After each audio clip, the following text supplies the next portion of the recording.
Hello everyone, welcome to Varahi cooking and DIY. ఈరోజు recipe వచ్చేసి బరోడా బజ్జీ అండి. నేను వీడియో పెట్టి కూడా 1 వీక్ పైన అయిపోయింది. కొంచెం బిజీగా ఉండడం వల్ల పెట్టడం కుదరలేదు. ఈరోజు దానికి బరోడా బజ్జీకి ఏమేమి కావాలో చెప్తున్నాను, ముందుగా నోట్ చేసుకోండి. ముందుగా ఒక నిమ్మకాయ సైజ్ చింతపండు తీసుకుని వేడి నీళ్ళల్లో నానబెట్టి గుజ్జు తీసి పక్కన పెట్టుకోండి చిక్కగా. దాంట్లో కొంచెం ఉప్పు, 2 టేబుల్ స్పూన్ల వాంపొడి వేసి బాగా కలిపేయండి. ఇప్పుడు బజ్జీ పచ్చిమిరకాయలు తీసుకుని శుభ్రంగా కడిగి బట్ట మీద వేసి తుడుచుకోండి నీళ్ళు లేకుండా. ఇప్పుడు దాన్ని వెనకాల తోకలు కట్ చేసేసి మధ్యలో చీల్చి ఇత్తనాలు ఏం తీయొద్దు. ఈ మనం రెడీ చేసుకున్న చింతపండు గుజ్జు పెట్టుకోండి. తోకలు కట్ చేస్తే మంచిదండి, నూనెలో వేసినప్పుడు పేలుకోకుండా ఉంటాయి. లేకపోతే ఒక్కొక్కసారి బజ్జీ వేసినప్పుడు పేలుతుందనమాట. అందుకని అలా తోకలు కట్ చేసుకుంటే మంచిది. అన్నీ అలా చీల్చుకొని గుజ్జు కొంచెం ఏలుతో తీసుకొని కొంచెం లైట్గా, చింతపండు ఇష్టం లేని వాళ్ళు ఉత్త వాము ఉప్పు అయినా పెట్టుకోవచ్చు. వాము ఉప్పు ఒక 2 టేబుల్ స్పూన్ల వాము, కొంచెం ఉప్పు వేసి మిక్సీకి పట్టేసి ఆ పొడి అయినా పెట్టుకోవచ్చు అనమాట. నేను ఇక్కడ 1/2 కేజీ పచ్చిమిరపకాయలు తీసుకున్నాను. కొంచెం కారం ఉన్నాయి తీసుకోండి. ఇదిగోండి, ఇప్పుడు అన్నీ రెడీ పెట్టుకున్నాను. ఇలా ఇక్కడ మినపప్పు వచ్చేసి నేను ముందు రోజు నైటే నానబెట్టుకున్నాను. ఇక్కడ నేను కప్పు చూపిస్తున్నాను కదా, ఆ కప్పు నిండా 1 కప్పు నానబెట్టుకున్నాను. నెక్స్ట్ డే మార్నింగ్ శుభ్రంగా కడిగేసి పెట్టుకోవాలి.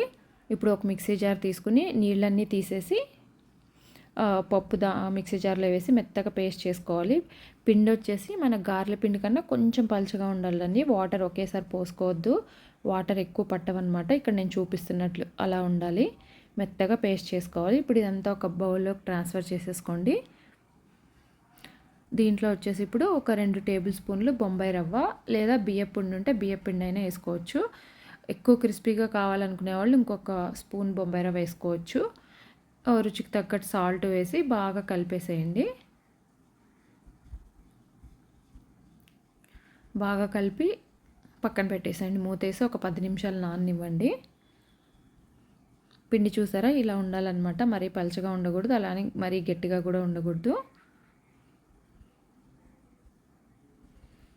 మీరు గ్రైండర్ ఉంటారా, గ్రైండర్లో వేసేసుకోవచ్చు.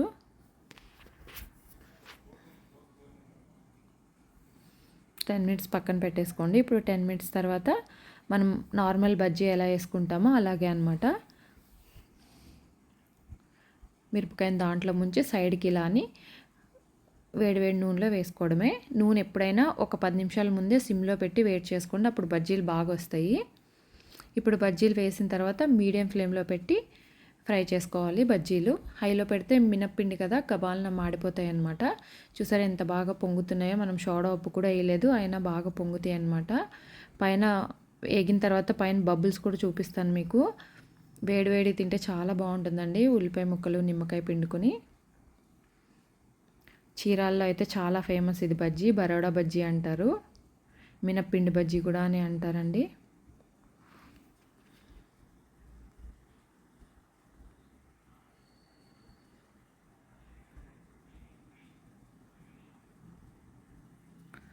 కొంచెం ఇవి తెల్లగానే ఉంటాయి. మరి మన శనగపిండి బజ్జీలాగా ఎర్రగా రావన్నమాట. మీడియం ఫ్లేమ్లో పెట్టి తిప్పుకుంటూ కొంచెం గోల్డ్ కలర్ వచ్చేంత వరకు ఫ్రై చేసుకోవాలి. ఇదిగోండి, ఇక్కడ చూపిస్తున్నాను చూసారా, ఆ కలర్ వస్తే చాలు. పైన బబుల్స్ చూసారా ఎంత బాగా వచ్చినాయో. అంతేనండి. ఈ వీడియో నచ్చితే కనుక లైక్ చేయండి, షేర్ చేయండి, సబ్స్క్రైబ్ చేయడం మాత్రం మర్చిపోవద్దు, కామెంట్ చేయడం అస్సలు మర్చిపోవద్దు. మళ్ళీ నెక్స్ట్ వీడియోలో మళ్ళీ కలుద్దాం. ఓకే, బాయ్ అండి.